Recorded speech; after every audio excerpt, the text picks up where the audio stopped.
Сәлеметсіңдер мен балалар. Қазақ тілі сабағына қош келдіңдер. Бүгінгі сабағымыз қарсы мәнді сын есімдерге арналады. Сабағымыздың мақсаты қарсы мәнді сын есімдермен танысу. Дескрипторы сын есім туралы білетіндеріңді еске түсіресіңдер және қарсы мәнді сын есімдерді білетін боласыңдар. Балалар, сендерге сын есімнің не екені таныс болу керек. Қане есімізге түсірейікші, сын есім дегеніміз не еді? Я, балалар, заттың сынын, түрін, түсін білдіретін сөз табы. Оларға біз қандай, қай деген сұрақтар қоямыз. Мысалы, Алматы сұлу қалалардың бірі. Бүгін күн ыстық болды. Іңкәр сыныптағы үздік оқушы. Балалар, мұндағы сұлу, ыстық, үздік сөздері я, сын есімдер, дұрыс айтасыңдар. Және біз оларға қандай деген сұрақ қоямыз.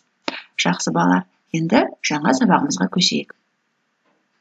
Қарсы мәнді сын есімдер дегеніміз мағыналары бір-біріне қарсы сын есімдерді айтамыз. Мысалын көрейік.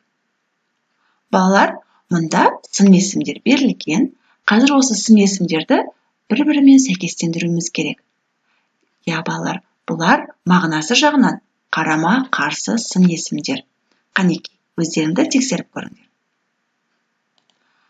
Қалың, жұқа, биік, аласа, ауыр, жеңіл, үлкен, кіші.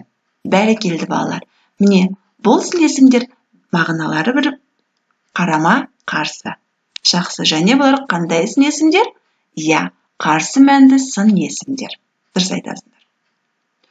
Келесі тапсырмамызға көшейік.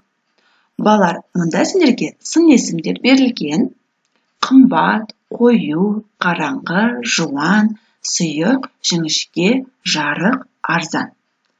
Енді осы сын есімдерді балалар жұптастырып көрейік. Қанекей?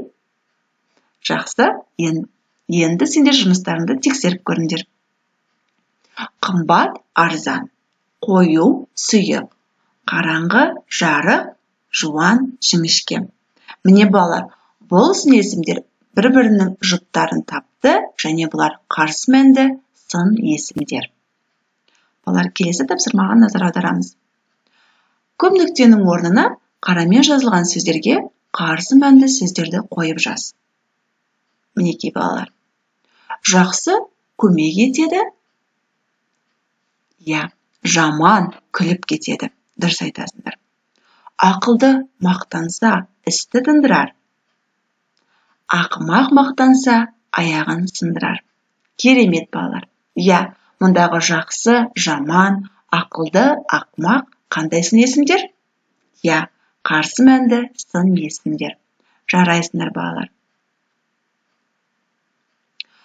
Сабағымызды қорытындылайық балалар. Қарсы мәнді сын есім дегеніміз мағыналары бір-біріне қарсы сын есімдерді айтамыз.